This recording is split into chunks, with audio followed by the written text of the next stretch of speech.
Si alguien dice, yo permanezco en él, debe portarse como él se portó, refiriéndose a Jesucristo. En otras versiones dice, el que dice que anda en él, debe andar como él anduvo. ¿Qué significa ser cristiano? Ser cristiano significa ser imitador de Cristo, tener las cualidades de Cristo y practicar las cualidades de Cristo. Sobre todo ello, nos dice que debemos, uno de los ejemplos de lo que nos dice, ¿verdad? Es aquí, si nos ponemos a ver nosotros, en esta figura, en esta fotografía, más abajo nos dice, imitemos el ejemplo de Jesús. Cuando nosotros decimos que somos cristianos, es porque seguimos las pisadas de Jesucristo. Cristianos. Aquí en esta figura, Cristo nos muestra cómo está atendiendo la necesidad de una persona. El ser compasivos, ¿verdad? Ya le quiero yo a la tele que se mueva como la... Pero aquí el ser compasivos dice, como Jesús era perfecto, no experimentó muchos de los problemas y preocupaciones que tenemos los humanos, ¿verdad? Dice, mas sin embargo se interesó de verdad en las personas y estuvo dispuesto a hacer grandes esfuerzos por ellos y no se limitó a hacer solo lo necesario, sino que fue más allá. Sin duda la compasión lo motivó a ayudar a los demás, ¿verdad? Dice que los ayudó ¿a qué? Ayudar a los demás. Y sobre eso, en los versículos que nos daba anteriormente, nos lleva a Lucas. Jesucristo, la compasión que tenía por el ser humano era grande. Él no escatimaba tiempo para ayudar a las personas. Él no se detenía, es que voy deprisa y no te puedo atender. No, él siempre tenía el tiempo para atender la necesidad de Catita, de Valentín, de Norberto, de Mercedes, de todos nosotros. Aquí, cuando Dios, el Hijo de Dios, era tan compasivo con las personas, con la humanidad, que él se tomaba el tiempo de atender sus necesidades. Es una de las cualidades, la compasión de Jesucristo, la debemos de tener nosotros, de imitarlos. Aquí dice que resucita al hijo de una viuda. Y es algo tan interesante, ya imagínense, pues resucitar a un muerto ya es algo grandioso, ¿verdad? Pero de lo que nos está llevando es la compasión. Y fíjense lo que dice, resucita a un muchacho, Naín, dice, poco después de curar al siervo del oficial del ejército, Jesús sale de Capernaum y se dirige a Naín, que está como a 30 kilómetros, 20 millas al sureste, pero no está solo. Con él van sus discípulos y muchas personas. Cuando está muy de cerca de Naín, probablemente al anochecer se encuentran bastantes judíos en un cortejo fúnebre que van cargando el cadáver de una persona. En aquel entonces, cuando Jesucristo andaba, muchas personas de humilde corazón, más los que no eran religiosos ni los que tenían el conocimiento de la palabra, que decía usted, ¿verdad?, que no tenía conocimiento de la palabra en estudio, pero se entregó a Dios. Pero usted practica esta cualidad, es compasiva con los demás. Le dio aquí alojamiento a Valentín, su hermano, su prójimo, dice la palabra de Dios. Eso es la compasión que nos nace cuando Cristo mora en nosotros. Porque Dios no lo puso en que Él era bueno. Porque Él no pasa luego las cosas. Él no lo puso que Él era un hombre bueno. Él era Padre. Pero yo estoy necesitada, tú sabes, yo soy sola. Exactamente. No tengo nada ahorita, le digo, y necesitada. Yo me platico con Él, y le digo tantas cosas. Pero yo te voy a tener como hijo aquí conmigo.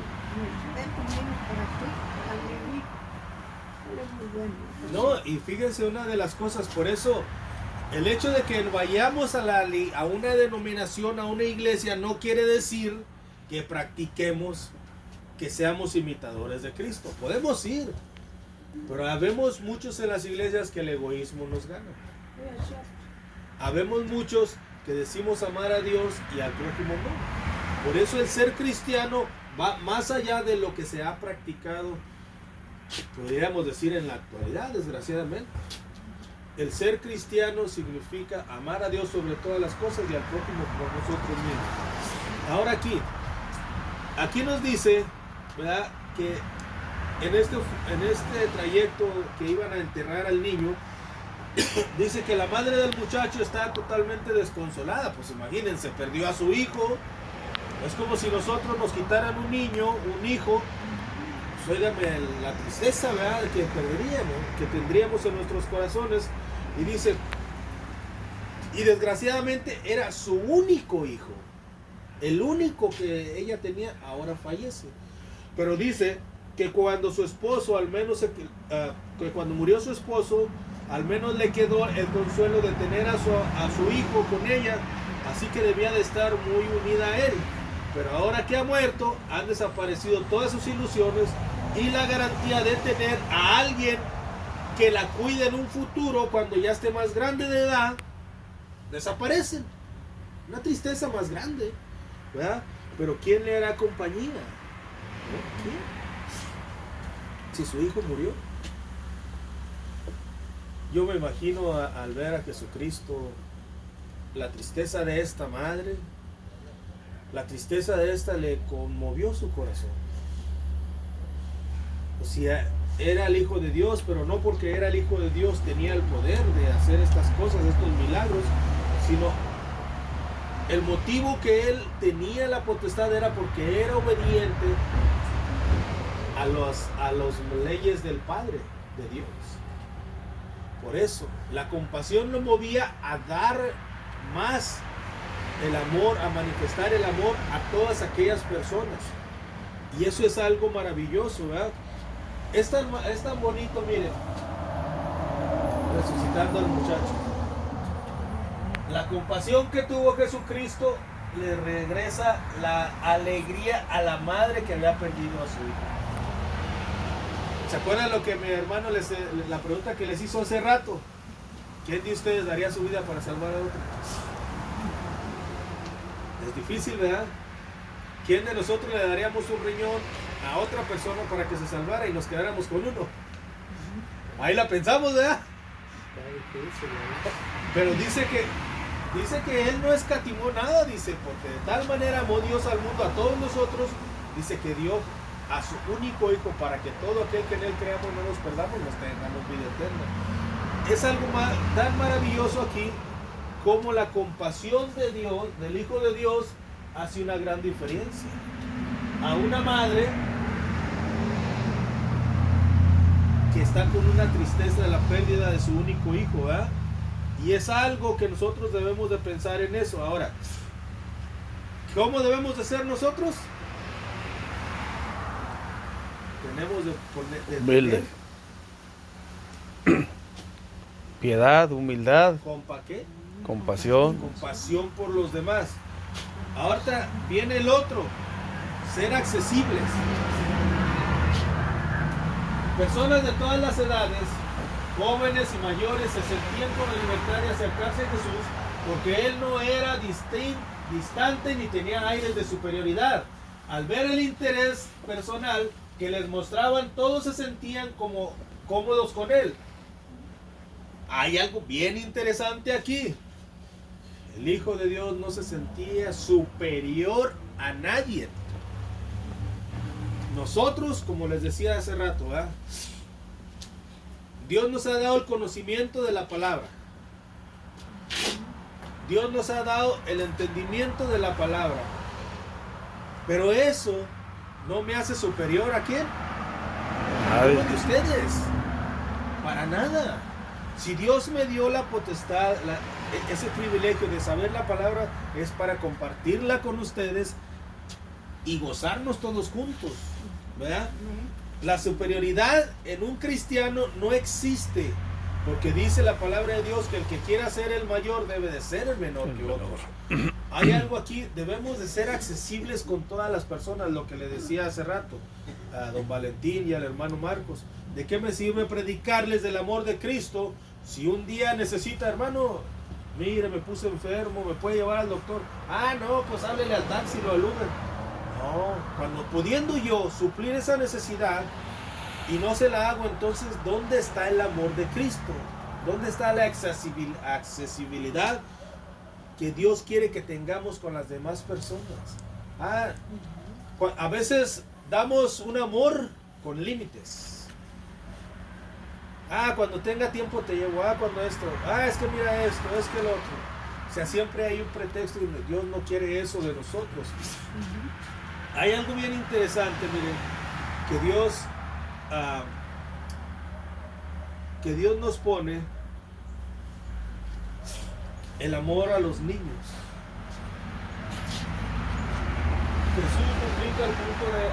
Jesús explica el punto de vista de Dios sobre el divorcio, el don de la soltería. Debemos ser como los niños. Algo maravilloso. Un niño, ¿qué tiene? Los niños chiquitos no tienen maldad, ¿eh?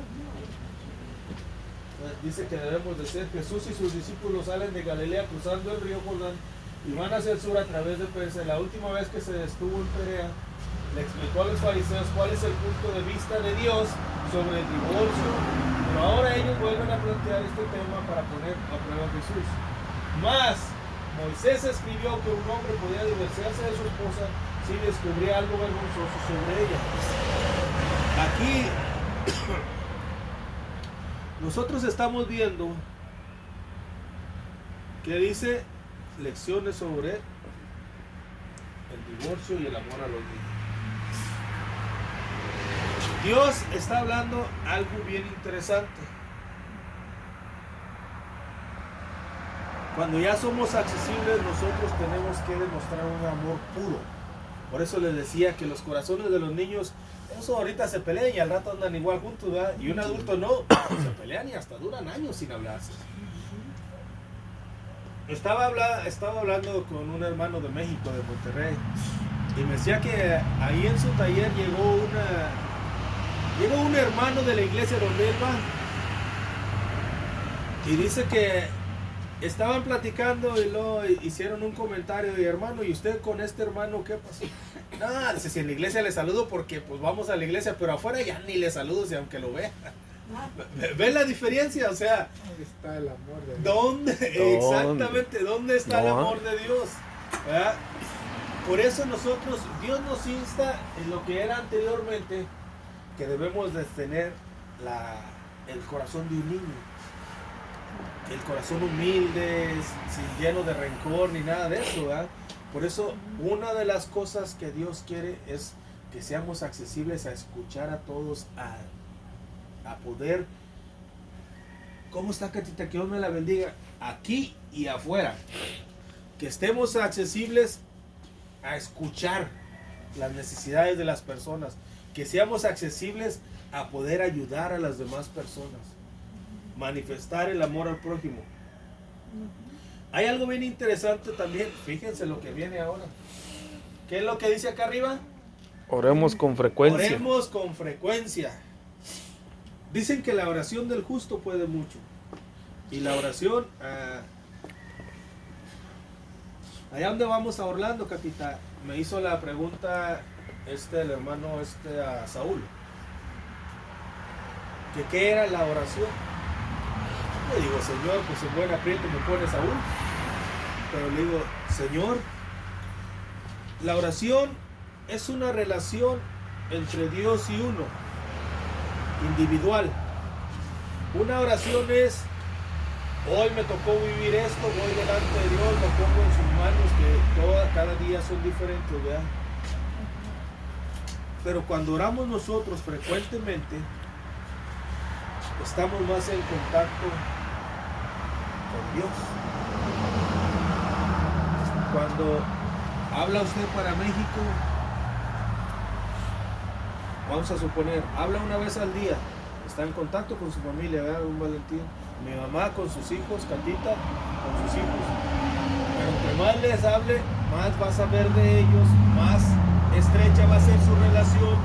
Cuando oramos frecuentemente, esa es una relación entre Dios y nosotros. Dice, Jesús hacía oraciones sinceras, ¿cómo dice? Sinceras. Sinceras, con regularidad, tanto en privado como en presencia de quienes adoraban a Dios, oraba en muchas ocasiones y no solo antes de comer. En sus oraciones le daba gracias a Dios y alabanzas a su Padre y le pedía guía antes de tomar decisiones importantes. Fíjense, le pedía guía antes de tomar decisiones importantes. También nosotros cuando vamos delante de Dios, como nos hicieron una invitación a ir a predicar fuera del país, de aquí, o sea, cuando digo del país es de aquí de Estados Unidos, a Chiapas.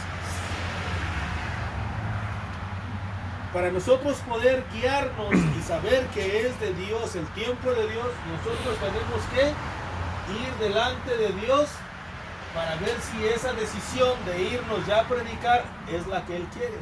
Y no nomás aventarnos al ahí se va y al ver qué sale, no. Porque cuando vamos nuestra decisión sin contar con Dios a través de la oración, las cosas no salen bien y los resultados no son los mismos. Pero cuando vas guiado por Dios, instruido por Dios, es algo maravilloso. Vas a transmitir ese poder del Espíritu Santo que va a tocar los corazones y los va a hacer que se sientan el amor de Dios en sus corazones. Por eso es algo tan interesante. La oración es bien eficaz para cualquier persona que se diga cristiana. ¿Cuántas cualidades llevamos ya? ¿Ah? Compasivo, accesibles. La compasión, la accesibilidad, la oración frecuente. Ahora dice que seamos altruistas. La palabra altruista aquí nos dice que en ocasiones, aunque Jesús necesitara descansar y relajarse, renunció a ello para ayudar a otros y no fue egoísta. Y en esto también nos puso un ejemplo que debemos de seguir con atención y vayamos, que nosotros debemos de seguir con atención. Altruista, después de esto, nos lleva al relato de la mujer samaritana. La mujer samaritana en aquel entonces es como estaban peleados el pueblo samaritano con el pueblo judío, porque uno creía que debería adorar en el templo y el otro creía que debería adorar acá. Es como si nosotros, uno cree que debe estar en la iglesia y otro creemos que estamos aquí. Pero si todos nos unimos para alabar a Dios, es algo tan maravilloso que donde quiera que vayamos podemos adorar a Dios. Tenemos 4 meses casi aquí abajo del árbol y eso ha sido una bendición, Catita, ¿verdad? Ahora con este clima hemos decidido estar aquí, pero gozándonos, ¿verdad? Miren, cuando aquí nos habla, Jesús le predica a una mujer samaritana y a otras personas. Cuando nosotros decidimos, el altruismo no es más que detenerte, aunque andes cansado, aunque andes agotado, pero detenerte a hacer la obra de Dios. Era como les decía de mi amigo, el que nos hizo esta bendición. Y gracias, que Dios me lo siga bendiciendo más. Pero cuando él dijo, si aún cansados, que le dijimos, aún cansados te vamos a hacer la rampa antes de irnos. Y esas son las bendiciones que Dios tiene, cansados. Y nosotros teníamos que viajar a Dallas, eran 18 horas de viaje. Cansados y así bañando, y nos terminamos a las 8 de la noche, 8:30. Pero es algo bonito lo que Dios hace. Cuando nosotros nos tomamos el tiempo aquí, me llamó mucho la atención porque en esta parte los samaritanos eran considerados inmundos, paganos, o sea, sucios. Y esta mujer samaritana pues no llevaba una vida digna tampoco. Es algo impresionante cómo Dios se tomaba el tiempo para atender todas las necesidades.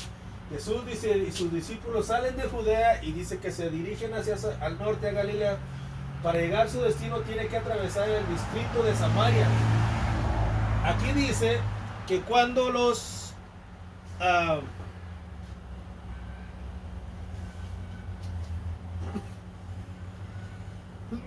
llegan a Samaria, está en el pozo de Jacob. Los apóstoles, aquí viene la mujer samaritana a sacar agua. Los apóstoles los manda Jesucristo a que consigan comida. La mujer samaritana pues tenían que caminar hasta el pozo de Jacob a sacar agua. Y dice, dame de beber. Pero ¿cómo tú, siendo un judío, me pides a mí que te dé de beber si yo soy samaritano? O sea, ¿cómo tú, que eres cristiano, me pides a mí que te diga si yo soy un vagabundo, un drogadicto, un borracho? O sea, y Jesús le dice, si supieras quién te pide, dice, tú me pedirías a mí agua de beber. Aquí, lo que Dios nos quiere dar sobre el altruismo, ¿verdad?, es que aunque necesitemos descansar y relajarnos, a veces tenemos que renunciar a nuestra privacidad para atender las necesidades de los demás. Nosotros le llamamos emergencias espirituales. Lo que platicábamos anoche, que a veces tenemos que correr a las 12, llegar hasta las 2, 3 de la mañana para atender las necesidades espirituales. ¿Por qué? Porque nosotros vamos a ser imitadores de Cristo. Ahora ya ven la diferencia que tiene que ver en ser que nos digamos cristianos. Es porque somos imitadores de Cristo. No soy cristiano nomás cuando quiera, cuando tenga tiempo. No. ¿Verdad? Vamos a seguir más adelante. Entonces, aquí lo que nos dice es que nosotros nos vamos a tomar el tiempo, aunque andemos cansados, aunque tengamos nuestro cuerpo cargado, debemos de atender las necesidades de los demás. Mucha gente se convirtió por ese detalle tan bonito que tuvo el Hijo de Dios con la mujer samaritana. Algo que me llamó la atención, me dijo tal y como era mi vida sin conocer. ¿Se acuerdan lo que les decíamos hace rato? Que cuando uno camina conforme al Espíritu de Dios, Dios nos revela los pensamientos y las intenciones de los corazones de las personas sin conocerlos. Y eso se está viviendo, lo estamos viviendo en carne propia, pero porque hemos decidido, nuestra casa y nosotros, adorar a Dios, a Jehová.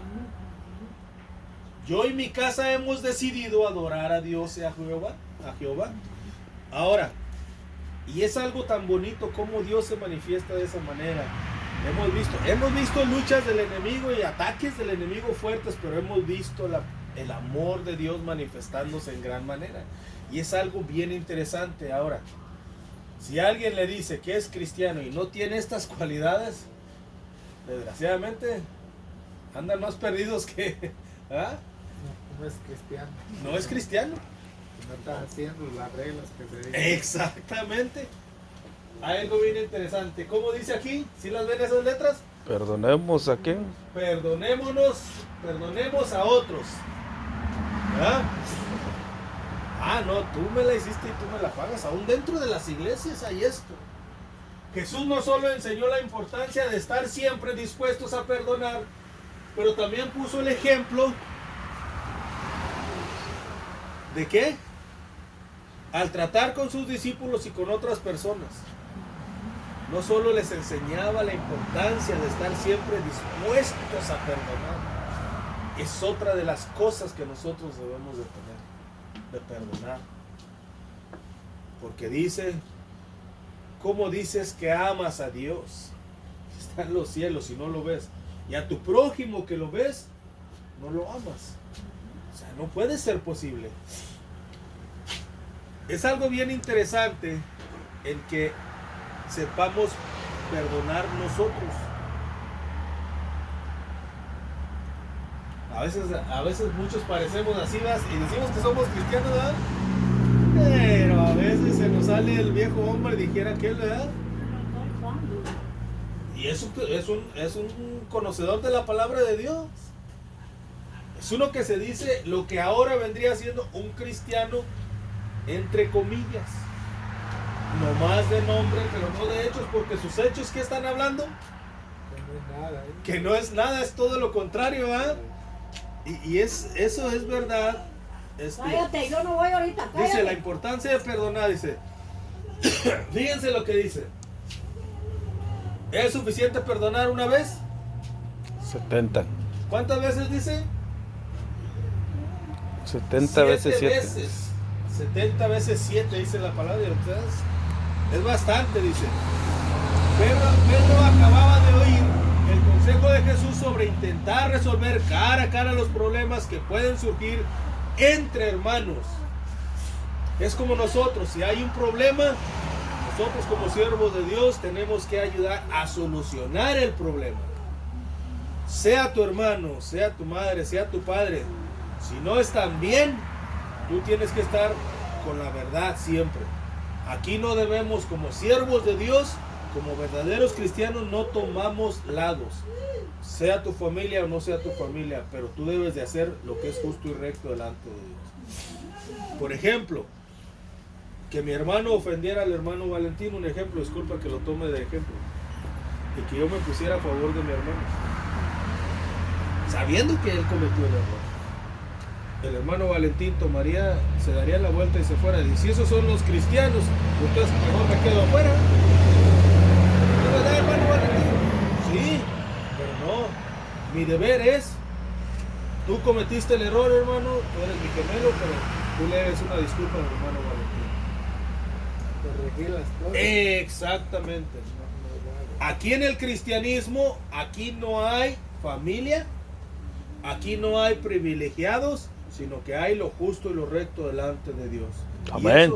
Y eso es lo que debemos de hacer, porque si amamos más a madre, padre, hijos y hermanos, entonces no somos dignos de llamarnos hijos de Dios ni cristianos. Pedro le pregunta a Jesús: Señor, si mi hermano peca contra mí, ¿cuántas veces tengo que perdonarlo? Dice, hasta 7 veces. 7 veces debemos de perdonarlos, dice. Algunos líderes religiosos enseñan que hay que perdonar a los demás un máximo de 3 veces. Es mentira, la palabra de Dios dice 7 veces. Dice, así que es probable que Pedro piense que está siendo generoso al decir que perdonaría a su hermano hasta 7 veces. Más sin embargo, la idea de llevar la cuenta del número de veces que alguien nos ofende no está de acuerdo con lo que enseña Jesús. Por eso él lo corrige diciéndole, fíjense, ¿qué dice Jesucristo? 7 veces. Fíjense lo que le contesta Jesucristo en Mateo 18:22. No te digo hasta 7 veces, sino hasta 77 veces. ¿Verdad? Como Dios dice, todavía una tras otra debes de perdonar. No, hombre, a nosotros, bueno, digo yo, a veces cuando nos decimos cristianos, pero el amor de Dios nos mora en nosotros, ¿no la hacen? No, hombre, ahí mismo querer hasta una deschongada, ¿verdad? Sí, Desgraciadamente así es. ha pasado. Sí. Y ha pasado que entre las mismas que se dicen cristianos se han dado unas deschongadas tremendas. ¿Pero por qué? Porque en realidad lo que decía el hermano Valentín, no están practicando lo que Dios quiere, ni están siguiendo las pisadas de Jesucristo para que digan que son cristianos. Y dice, en otras palabras, sin límites, Pedro debe perdonar a su hermano todas las veces que haga falta. Todas las veces que haga falta. Todas las veces que haga falta tenemos que perdonar. Porque imagínense cuánto no nos ha perdonado Cristo a nosotros, día tras día. Si nos pusiera la lista, ya tuviéramos un listón de aquí hasta la carretera Gamaliel. Un acordeón, ¿eh? Sí, parecía un acordeón. Por eso es bien importante que nosotros, la importancia de perdonar es otra de las cualidades que Dios quiere de nosotros. que sepamos perdonar, bendecir al que nos maldice, ¿verdad? ¿Cuántas cualidades ya van? 4 o 5. Perdonar es una de ellas. Que seamos altruistas, que dediquemos tiempo a hacer la obra de Dios. En otras palabras, 2. Orar con frecuencia, son 3. Que seamos accesibles, son 4. Seamos compasivos. Y seamos compasivos, ¿verdad?